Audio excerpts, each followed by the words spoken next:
अल्लाह।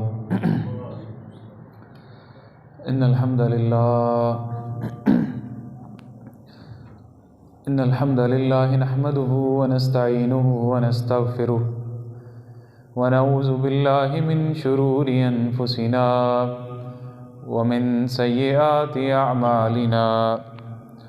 मन यहदिहिल्लाहु फला मुज़िल्ल लहु व मन युज़लिल्हु फला हादिय लहु। व अशहदु अन ला इलाहा इल्लल्लाहु वहदहु ला शरीक लहु व अशहदु अन्न मुहम्मदन अब्दुहु व रसूलुहु। या अय्युहल्लज़ीना आमनुत्तक़ुल्लाह हक़्क़ तुक़ातिही व ला तमूतुन्न इल्ला व अंतुम मुस्लिमून। या अय्युहन्नासुत्तक़ू रब्बकुमुल्लज़ी ख़लक़कुम मिन नफ़्सिन वाहिदा व ख़लक़ मिन्हा ज़ौजहा व बस्स मिन्हुमा रिजालन कसीरन व निसाअ वत्तक़ुल्लाहल्लज़ी तसाअलून बिही वल अर्हाम इन्नल्लाहा काना अलैकुम रक़ीबा। या अय्युहल्लज़ीना आमनुत्तक़ुल्लाहा व क़ूलू क़ौलन सदीदा युस्लिह लकुम अअमालकुम व यग़फ़िर लकुम ज़ुनूबकुम व मन युतिइल्लाह व रसूलहु फ़क़द फ़ाज़ फ़ौज़न अज़ीमा। अम्मा बअदु फ़इन्न ख़ैरल हदीथि किताबुल्लाह व ख़ैरल हदी हदी मुहम्मद व शर्रल उमूरि मुहदसातुहा व कुल्ल मुहदसतिन बिदअह व कुल्ल बिदअतिन ज़लालह व कुल्ल ज़लालतिन फ़िन्नार। मा कान मुहम्मदुन अबा अहदिम मिर रिजालिकुम वलाकिन रसूलल्लाहि व ख़ातमन नबिय्यीन। सारी तारीफ़ें अल्लाह रब्बुल इज़्ज़त के लिए हैं, जो हमारा रब है, हमारा खालिक है, हमारा राज़िक है और उसी की तरफ हम सब ने लौट के जाना है। वो अकेला हमारा मददगार है, माफ़ करने वाला है, बख्शने वाला है और वो अपनी ज़ात में, अपनी सिफ़ात में, अपनी इबादत में वहदहु ला शरीक है। अल्लाह तबारक व तआला के बेशुमार एहसान हैं, जिनमें से बड़ा एहसान अल्लाह का वो हमें हिदायत देना है और इस्लाम की नेमत देना है। अल्लाह रब्बुल इज़्ज़त ने इंसानों की हिदायत और रहनुमाई के लिए अंबिया और रसूल अलैहिमुस्सलाम को भेजा, क्योंकि जो अंबिया होते हैं वो इंसानों को अल्लाह तबारक व तआला की वही के मुताबिक लोगों की रहनुमाई करते हैं। इंसानी अक्ल इस बात से कासिर है कि वो मुकम्मल तौर पे अपनी ज़िंदगी का मकसद और किस तरह ज़िंदगी को गुजारना है मुकम्मल तौर पे उसको समझ सके। अंबिया इंसानों और अल्लाह के दरमियान एक वास्ता होते हैं और अल्लाह उनको इंसानों में से ही खड़ा करता है, लेकिन उनकी इज़्ज़त और रिफ़त इस वजह से होती है कि वो अल्लाह तबारक व तआला के बरगज़ीदा बंदे और उनका राब्ता अल्लाह के साथ होता है।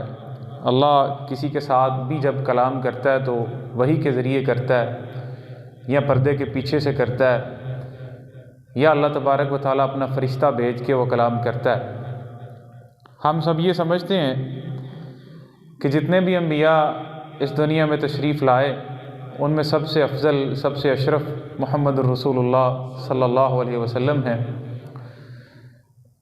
जिनकी तमाम बहुत सी ख़ुसूसियात जो बाकी अंबिया से मुमताज़ हैं, उनमें एक बुनियादी चीज़, एक बुनियादी ख़ुसूसियत वो आपका ख़ातमुन नबिय्यीन होना है, जिस पे इस उम्मत का इजमा है।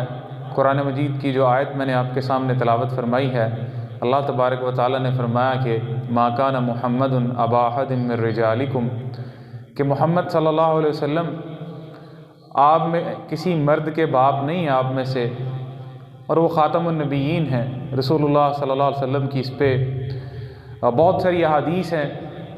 नबी करीम सल्लल्लाहु अलैहि वसल्लम ने फरमाया कि ला नबी अबादी, मेरे बाद कोई नबी नहीं है, मैं ख़ातमुन नबिय्यीन हूँ। आपने कहा लेकिन मेरे बाद बहुत सारे दज्जाल और कज़्ज़ाब वो नबूवत का दावा करेंगे, वो दज्जाल होंगे और वो कज़्ज़ाब होंगे। यही वजह है कि आज इंतहाई दिलचस्प बात यह है कि 1450 साल गुजर जाने के बाद दुनिया में किसी भी शख्स को जिसने नबूवत का दावा किया हो, दुनिया ने उसको तस्लीम नहीं किया, मुसलमानों ने उसको तस्लीम नहीं किया। और अल्लाह तबारक व तआला ने अमली तौर पे अपना ये वादा ख़त्म नबूवत वाला पूरा किया है। और पूरी दुनिया में ईसा अलैहिस्सलाम नबी थे, वो एक बड़ा मज़हब है ईसाईयत दुनिया के अंदर। यहूदियत है तो मूसा अलैहिस्सलाम नबी थे, मुसलमान हैं तो रसूलुल्लाह सल्लल्लाहु अलैहि वसल्लम ख़ातमुन नबिय्यीन हैं। कोई भी शख्स अपना एक इस्टेब्लिश्ड मज़हब वो कायम नहीं कर सका और इंसानियत ने उसको एक्सेप्ट ही नहीं किया। और प्रैक्टिकली अल्लाह तबारक व तआला ने नबी करीम सल्लल्लाहु अलैहि वसल्लम को ख़ातमुन नबिय्यीन वो लोगों के सामने अल्लाह ने रखा है। और खुशकिस्मती से हमारे इस मुल्क में भी 1984 में, उससे पहले पाकिस्तान के कानून में भी कोई भी शख्स जो है जो नबूवत का दावा करता है तो वो दज्जाल है और कज़्ज़ाब है। हमारे यहाँ एक कम्युनिटी जो पाई जाती है, कादियानी कम्युनिटी जो है, वो पाकिस्तान के कानून के अंदर 1984 के कानून के मुताबिक वो 20 मुल्क के अंदर अक़लियत हैं और गैर मुस्लिम हैं। और इस इम्तनाए कादियानियत जो कानून है उसके मुताबिक वो अपने आप को मुसलमान नहीं कह सकते, इस्लाम ज़ाहिर नहीं कर सकते, अपनी इबादत गाहों पे मस्जिद का नाम नहीं लगा सकते चूँकि वो काफिर हैं। और खुल्लम खुल्ला जो है वो अपनी तबलीग नहीं कर सकते वो अपने मज़हब की, क्योंकि वो ये सारा कुछ इस्लाम के नाम पे कर रहे हैं। और वो उस हस्ती को जो है वो रसूलुल्लाह सल्लल्लाहु अलैहि वसल्लम की तौहीन के मुर्तकब हुए हैं कि अल्लाह तबारक व तआला ने जिनको वो मनसब नबूवत अता किया है जो अल्लाह ने किसी और नबी को अता नहीं किया। अल्लाह तबारक व तआला ने बल्कि तमाम अंबिया से आलम अरवाह में ये वादा लिया, अल्लाह ने ये वादा लिया कि मैं आप लोगों को किताब व हिकमत दूँगा, दुनिया में भेजूँगा, लेकिन अगर आपकी ज़िंदगी में एक पैगंबर आ जाता है मुसद्दिक़ुल लिमा माअकुम, जो कुछ आपके पास है वो उसकी तस्दीक करने वाला भी है, तो फिर आप ये काम करोगे कि उसकी मदद करोगे और उसका इनकार नहीं करोगे, उसके ख़िलाफ़ नहीं खड़े होगे।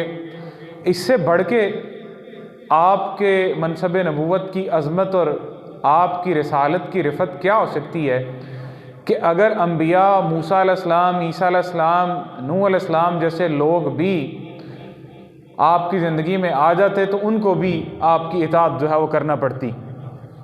चे जाए के बाद में किसी ऐसे शख्स को खड़ा किया जाए जो बेचारा, जो उनके मुताबिक नबी और जिसको इंसान कहना इंसान की तौहीन हो, जिसकी अपनी अखलाकी ज़िंदगी, अपनी ज़िंदगी वो इस कदर कबीह और इस कदर गंदी हो, तो ये पाकिस्तान के कानून के अंदर भी और शरीयत इस्लामिया के अंदर भी बड़े वाज़ेह तौर पे हर मुसलमान बच्चा ये जानता है कि रसूलुल्लाह सल्लल्लाहु अलैहि वसल्लम ख़ातमुन नबिय्यीन हैं। और मेरे ख़्याल से इस पे कोई दलाइल की भी बात नहीं होती कि कोई शख्स जो नबूवत का दावा करे वो शख्स कज़्ज़ाब है, वो दज्जाल है और वो पक्का ठका काफिर है। और अगर मुसलमान होने के बाद वो ये दावा करे तो वो मुर्तद है, वो सिर्फ़ एक अक़लियती काफिर नहीं बल्कि एक मुर्तद है। हालिया फरवरी के महीने में एक फ़ैसला आया जिसकी वजह से आजकल आप मीडिया पे देखें, सोशल मीडिया पे, और पूरा हमारा जितना मजहबी तबका है, उलमा, इस मसले पे कभी भी इख्तलाफ नहीं रहा।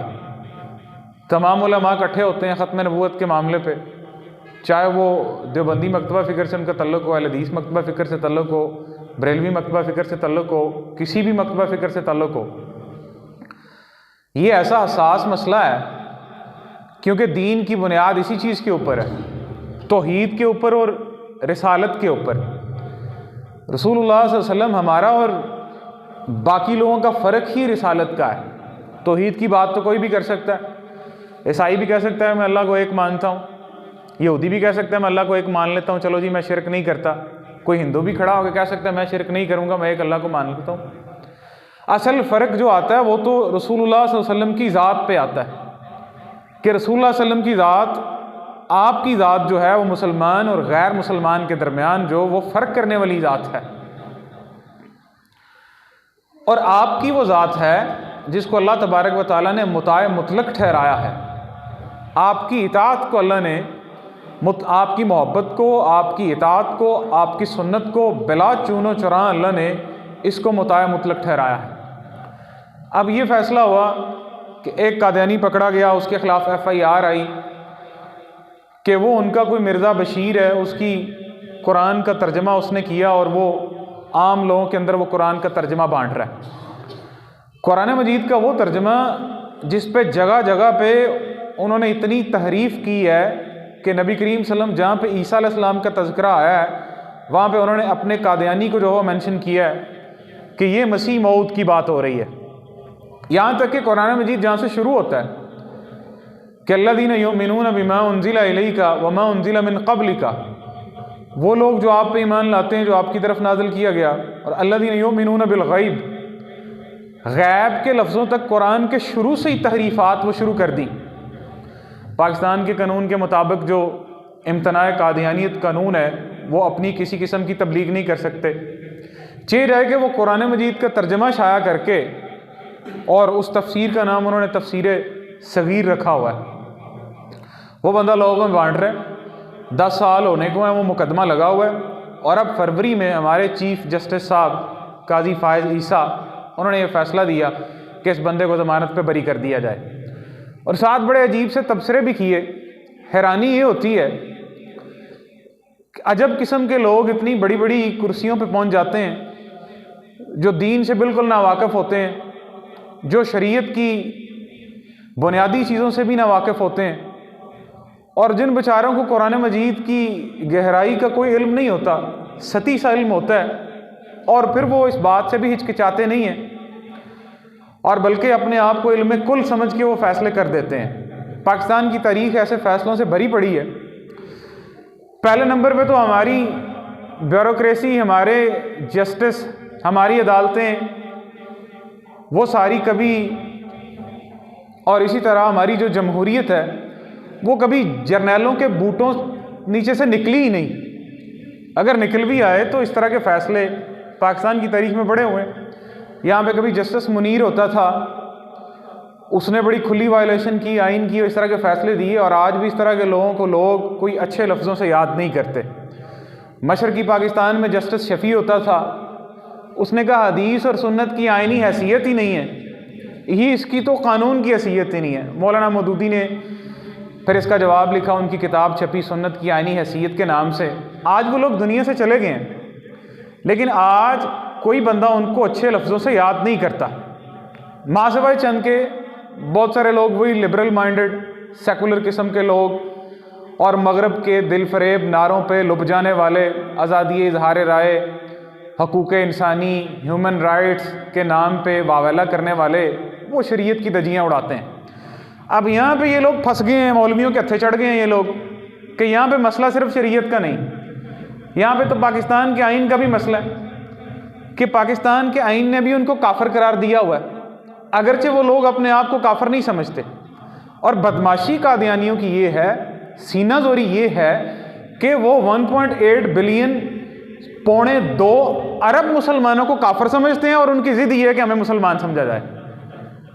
खुद वो 2 अरब मुसलमानों को, तकरीबन 2 अरब मुसलमानों को कादियानी काफिर समझते हैं, और अपनी ज़िद ये है कि हमें मुसलमान समझा जाए, हमारी मस्जिदों के ऊपर इस्लाम का नाम और मस्जिद लिखा जाए और हमें अपनी तबलीग की इजाज़त हो, और हर फोरम के ऊपर वो अपना ये प्रोपेगेंडा करते हैं। 2019 में जब ट्रंप की हुकूमत थी, आप देखें यहाँ से कादियानी भागा हुआ, अब्दुल शकूर नाम था उसका, वो ट्रंप के सामने यहाँ तक रसाई ट्रंप के सामने खड़ा है, और ट्रंप को वीडियो आई, ट्रंप को कह रहा है कि हम पाकिस्तान के अंदर हमारे साथ बड़ी ज़्यादती होती है जनाब, हमारे जो राइट्स हैं उनकी वायलेशन होती है।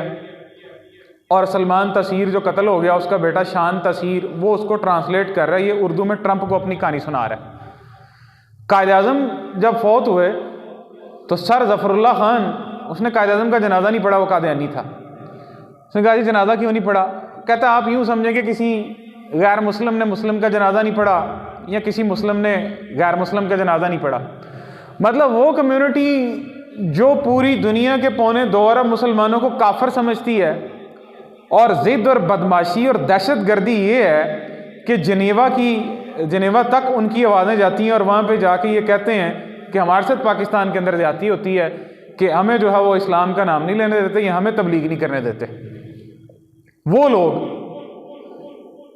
और फिर जब ये फैसला पाकिस्तान की अदालत ने, पहले पाकिस्तान की पार्लियामेंट ने ज़िया-उल हक के दौर में जब ये फैसला इनको काफिर जो है वो करार दिया गया, उससे पहले भुट्टो के दौर में जब इनको काफिर करार दिया गया, तो आमनी कितने दिन तक इस फैसले पे बहस हुई, और इनका मिर्ज़ा नासिर खुद था, आखिर पे जब उससे पूछा गया कि तुम मुसलमानों को क्या समझते हो, तो थोड़े से तवक्कुफ के बाद खामोश होकर कहते हम इन सबको काफिर समझते हैं।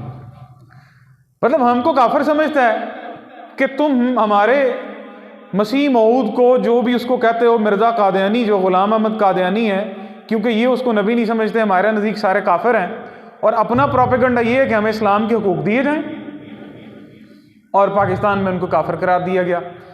वहाँ पे पाबंदी लगी कि ये अपना लिटरेचर शाया नहीं कर सकते, और लोगों के अंदर अपनी तबलीग नहीं कर सकते, अपने आप को मुसलमान नहीं कह सकते। लेकिन उनका ये काम जारी व सारी है बड़े ज़ोर शोर से। ये जब मुकदमा आया उस बंदे के ख़िलाफ़, उसका नाम मुबारक सानी, उस बंदे का, ये रब्बे वाली साइड का बंदा, वो वकीलों ने उसके ख़िलाफ़ केस दायर किया, और हमारे चीफ जस्टिस साहब माशाल्लाह जिस तरह उन्होंने सियासी मुकदमे भुगताए हैं, इसी तरह ये मजहबी मुकदमा भी भुगता दिया। जैसे सियासी मुकदमे में किसी की बात नहीं सुनी, मतलब इतना डफर किस्म का बंदा जो मुखालिफ की बात भी नहीं सुनता और वकीलों की बात भी नहीं सुनी, और फैसला सुना दिया यकमुश्त। और साथ तबसरा क्या किया कि कुरान मजीद में है, और साथ ये तबसरा और ये कमेंट कर रहा है कि हर बंदे को अपने दीन की बात करने का हक है, और उसको इस बात की आज़ादी है। ये पाकिस्तान है, पाकिस्तान के कानून के मुताबिक यहाँ पे जो बंदा रहेगा वो चलेगा। कोई भी मुआशरा है, कोई भी मुल्क है, अगर कोई उसके कानून की खिलाफ वर्जी करता है तो वो पकड़ा जाता है। अमेरिका में खड़े होकर आप डेमोक्रेसी के खिलाफ बात तो नहीं कर सकते कि जमहूरियत के खिलाफ आप बात करें। आप यूरोप में जाके जमहूरियत के खिलाफ बात करना शुरू कर दें, मैं जमहूरियत को नहीं मानता, आपको पकड़ेंगे। पिछली पूरी सदी यूरोप में, अमेरिका में कम्युनिज्म के खिलाफ अगर बात होती थी, पता चलता था कि ये बंदा किसी कम्युनिस्ट पार्टी में किसी जगह पे इसके दोस्त भी हैं, आगे जानने वाले भी हैं, तो उसको भी उठा लेते थे यूरोप वाले कि ये हमारे कानून और हमारे एक एस्टेब्लिश्ड बिलीफ के खिलाफ है, हमारे अकीदे, हमारे नज़रिए के खिलाफ है, उसको उठा लो।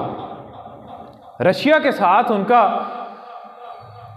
अपना फड्डा था पूरे यूरोप में, जो जिसका तल्लुक दूर दराज से पता चल जाता, इसके रिश्तेदार भी कोई लगता लगाना है, कोई जिसका कम्युनिस्ट लोगों के साथ तल्लुक है, उसको भी उठा लेते थे।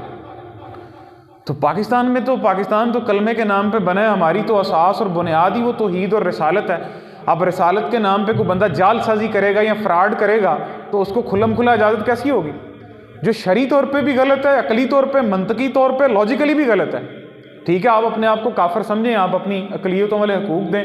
तुरफा तमाशा ये है कि ये लोग अपने आप को काफिर भी नहीं कहते, कहते हैं मुसलमान हैं, और आम लोगों को फंसाते इस तरह हैं। ख़ास तौर पे हमारे जो गरीब इलाके हैं, जहाँ पे लोगों के पास सहूलियात नहीं है, वहाँ पे लोगों को लालच देते हैं, हम आपको इंग्लैंड लेके जाएंगे, हम आपको अमेरिका लेके जाएंगे। वो बेचारे जिन लोगों के पास दीन का बुनियादी इल्म भी नहीं, वो इनके दाम में फंस जाते हैं, और फिर वो जो कहते हैं नहीं हम तो मुसलमान ही हैं, हम भी तो कुरान को मानते हैं, हम भी जनाब ये नमाज़ पढ़ते हैं आपकी तरह, हम भी सारा कुछ करते हैं। ये बिल्कुल ऐसे ही जैसे कोई बंदा खड़ा हो और वो कहे मैं ईसा अलैहिस्सलाम को खुदा भी नहीं मानता, मैं तसलीस को भी नहीं मानता, मैं अकीदा कुफारा को भी नहीं मानता, और एक नया मज़हब मैं लेके आऊँ, लेकिन मैं हूँ ईसाई। ईसाई तो उसको ईसाई नहीं मानेंगे। सारा फ्रॉड इस्लाम के नाम पे।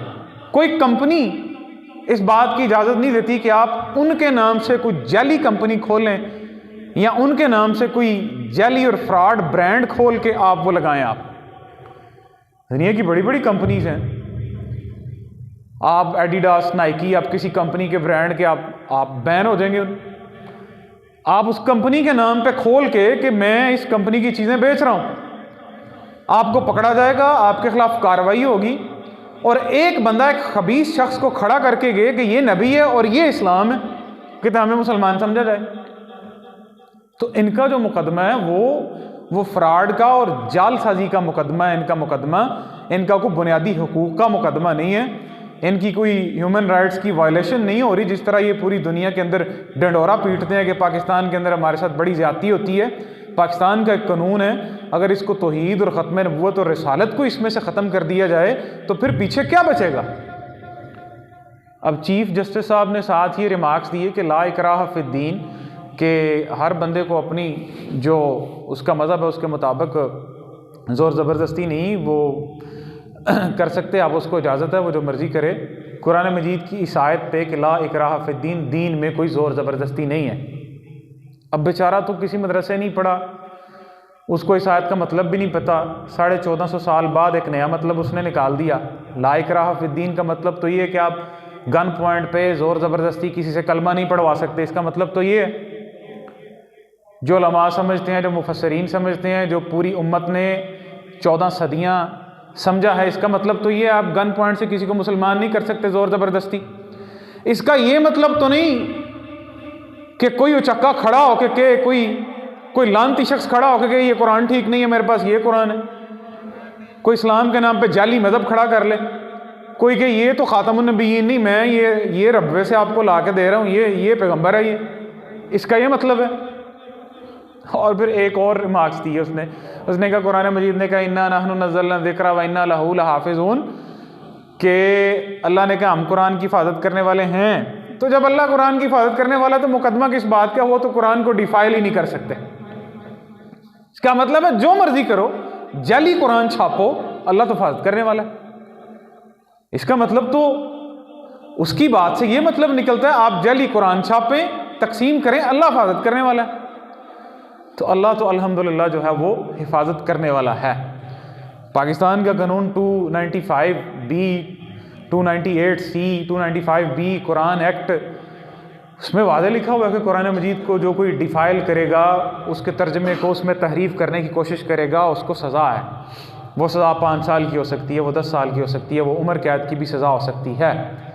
पाकिस्तान के कानून के अंदर ये वाज़े लिखा हुआ है, इम्तनाए कादियानियत जो आर्डीनेंस है उसके अंदर के कोई कादियानी इस्लाम अपने आप को मुसलमान ज़ाहिर नहीं कर सकता, कोई कादियानी जो है वो अपनी इबादतगाह, कोई कादियानी अपने मज़हब की तबलीग नहीं कर सकता, क्योंकि ये इस्लाम नहीं है। और ये बिल्कुल ऐसे ही है जैसे शराब की बोतल के ऊपर दूध की मोहर लगा के तो लोगों को बेची जाए। अब वो उनका एक अपना मज़हब है जो शरीयत की नज़र में दज्जाल हैं और कज़्ज़ाब हैं, जो पाकिस्तान के कानून में काफिर हैं, और एक अक़लियत है, उनको अक़लियतों वाले हुकूक मिलते हैं पाकिस्तान के अंदर, और वो कहें कि हम मुसलमान हैं और हम इस्लाम की तबलीग करेंगे। और किताब जो वो बांटता फिरता था, जिस किताब की वजह से उस पर मुकदमा हुआ, वो किताब खुद भी बैन है, किताब भी बैन है वो। तो दरअसल हमारी पार्लियामेंट में जो लोग जाते हैं वो तो बेचारे लूले लंगड़े मुसलमान होते हैं। हमारे MNAs MPs को तो कोई पता नहीं होता। और जब ये कानून बनाया, इनको काफिर करार दिया, दरअसल ये भी इस्लामी फ़िक़ा के साथ मजाक था। इस्लाम तो ये कहता है जो मुसलमान बदलेगा वो कहता है मैं नहीं, वो तो मुर्तद है। अक़लियत के हकूक़ तो अलग की बात है, वो तो मुर्तद है। जो इस्लाम छोड़ के जाएगा वो मुर्तद है, और मुर्तद की सज़ा वही होती है जो किसी कम्युनिटी, किसी मुआशरे के में गद्दार की होती है, और जो गद्दारी करता है, जो इस्लाम ने उसकी सज़ा बताई है कि मन बद्दल दीनहु फ़क़्तुलूहु, कि जो मुर्तद है उसकी सज़ा इस्लाम ने कत्ल और इर्तिदाद की जो सज़ा रखी हुई है वो इस्लाम ने रखी है। आपने कहा जी ये काफिर हैं, ये अक़लियत हैं, इनको जो है वो नौकरियों में भी कोटे दो और इनको बाकी अक़लियतों वाले हुकूक भी दो, बल्कि जो यहाँ पे अक्सरियत में उनसे डबल हुकूक दो यहाँ पे इनको। फिर हमारे सियासतदान बेचारे, वो जैसे मौलाना अबुल कलाम आज़ाद कहते थे कि सियासत के सीने में दिल नहीं होता, सियासत के सर में दिमाग भी नहीं होता। कल तक जो इमरान खान की हुकूमत पे जब उसने वो मशीर लगाया अपना कोई ख़जाने पे, वज़ीर ख़जाना या मशीर उसका लगाया कादियानी को, सारे सियासतदान उस पर प्रोपेगेंडा कर रहे थे ये कादियानी नवाज है। इमरान खान अवाम के शोर से उन्होंने हटा दिया। आज वो कोई जमात सियासी नज़र नहीं आती, आज वो कितनी मौलवी खामखा भड़क रहे हैं। आज एक चीफ जस्टिस आया है जो एक ख़ास सियासी जमात को नवाज रहा है और उसकी आशीर्वाद, उसकी नाक तले सारा कुछ हो रहा है। सारे फैसले जिस तरह उसने सियासी फैसले भुगताए उसी तरह ये मजहबी फैसले वो भुगता रहा है। ना वो किसी वकील की बात सुनता है और वो अजीब किस्म का बंदा, उसको मुल्क में कोई बात होती है वो कहता मुझे तो पता ही नहीं, मैं तो कभी टीवी नहीं देखता और मैं जनाब ये नहीं करता, मैं वो नहीं करता, इलेक्शन में धांधली हो गई है, पिंडी के कमिश्नर ने कह दिया मैंने कुछ तो आया, कहता वो कौन है कमिश्नर पिंडी का, मुझे तो पता ही नहीं। इसको हमने पाकिस्तान की सबसे बड़ी अदालत के चीफ जस्टिस लगाया हुआ है। उसी तरह उसने मजहबी मुकदमा भी भुगता दिया, वकीलों की बात नहीं सुनी, ट्रायल अभी चल रहा है और उस मुजरिम को जिसको हाई कोर्ट ने जो सजा दी हुई है उसने सुप्रीम कोर्ट में आगे अपनी अपील की है और उसको जमानत पे बरी कर दिया, किसी छोड़ दो बस फौरी। तो चीफ जस्टिस साहब ये कहना चाहते हैं ला इकराह फिद्दीन का मतलब ये कि कादियानी खुल्लम खुल्ला अपने मजहब की तबलीग करें। कोई भी बंदा खड़ा हो वो के चीफ साहब आप काजी ईसा नहीं है, मैं काजी ईसा हूं, कोई बात नहीं, कोई मसला नहीं। जाली बन गए आप, वो जाली इस्लाम जिस तरह वो फैलाते हैं, वो कहते तुम तो नहीं हो, तुम तो मतलब काजी ईसा तो मैं हूं, चीफ जस्टिस मैं हूं। जब आप कुछ भी करें इस्लाम के नाम पे, नबी करीम सल्लल्लाहु अलैहि वसल्लम की तौहीन करें, आप कुरान मजीद की तहरीफ करें, आपको पूरी प्रोटेक्शन दी जाएगी। चला जाएगा ये, इसने हमेशा तो नहीं रहना यहाँ पे, लेकिन तारीख इसको याद रखेगी कि कादियानियों को नवाज के गया ये, इससे पहले जो हैं वो भी चले गए। ये बुनियादी बात है तौहीद और रिसालत की, ये बात याद रखें, इसको ज़वाल नहीं है। दुनिया में कभी भी इतने वसी पैमाने पे तौहीद का मज़हब जो है वो इस्टेब्लिश नहीं हुआ जिस तरह मोहम्मद रसूलुल्लाह सल्लल्लाहु अलैहि वसल्लम ने आके किया है।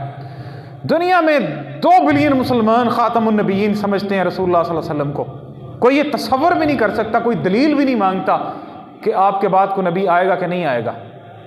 ये बेचारे तो अपनी आखिरत ख़राब करने पे तुले हुए हैं। हम लोगों का ये फ़र्ज़ बनता है कि हम इसके ख़िलाफ़ आवाज़ उठाएं जहाँ पे भी हो सकता है। ख़त्म नबूवत की बात है, क्योंकि हमारी दीन की बुनियाद और दीन की असास है, दीन इस पे खड़ा है हमारा। हमारी रसाई में जो भी है, मीडिया है, सोशल मीडिया है, हमारा हल्का असर है। हम सबको चाहिए कि लोगों को, अपनी आने वाली नस्ल को वो शऊर दें, लोगों को आगाही दें, लोगों को अवेयरनेस दें, ताकि माशरे में ज़्यादा से ज़्यादा शऊर हो, लोगों के अंदर इस्लाम पसंदी बढ़े, लोगों के अंदर कुरान मजीद का फ़हम बढ़े, लोग कुरान की तरफ पलट के आएँ, जो हमारे सारे मसाइल का हल है। और फिर हमारी अदालतों में, हमारी पार्लियामेंट में और हमारे जो कानून साज अदारे हैं वहाँ पे भी वो लोग जाएं जो इस्लाम पसंद हों, जो कुरान मजीद को समझने वाले हों, जो रसूलुल्लाह सल्लल्लाहु अलैहि वसल्लम की तौहीन के मुर्तकिब ना हों।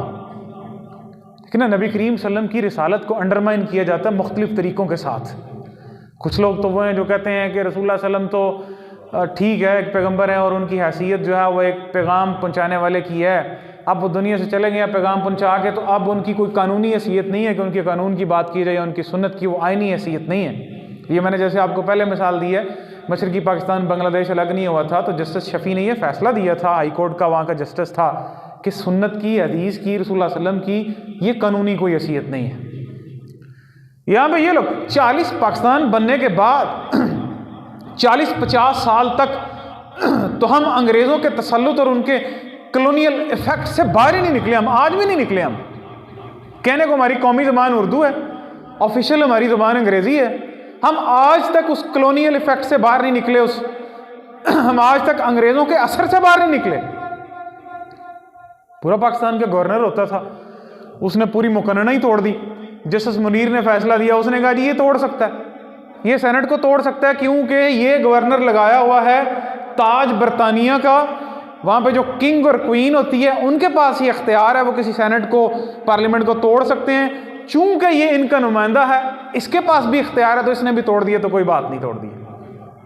जिस तरह इन्होंने जमहूरियत का जनाजा निकाला इस मुल्क के अंदर से, और इस्लाम के दरपे भी होते रहते हैं गाहे बगाहे, उसी तरह का ये फैसला अब दिया।